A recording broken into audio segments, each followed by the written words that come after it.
Hey, you guys. We have talked about how natural selection and genetic drift are both mechanisms that create evolution or that create changes in a population. And so we're going to talk about the next example, which is gene flow.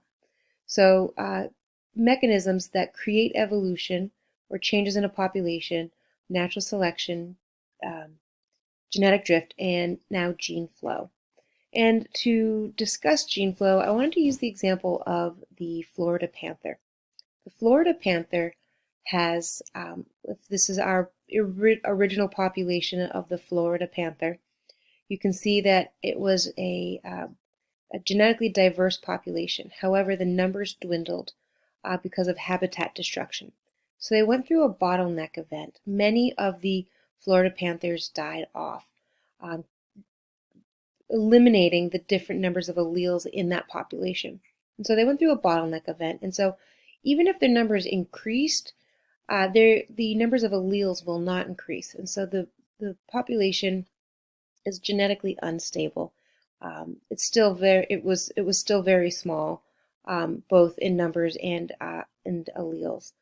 So what environmental scientists did was they took a number of, I think it's 7 or 8 Texas panthers and brought them down to Florida to introduce just a different set of genetic instructions and to increase the genetic diversity. And so this is called gene flow. When you transition uh, one population or one set of alleles into a population. So gene flow is the introduction or the elimination of alleles into a population.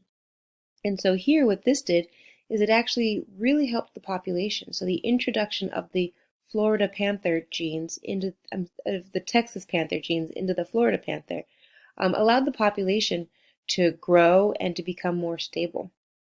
And so do understand that gene flow is the introduction, the elimination of alleles into a population.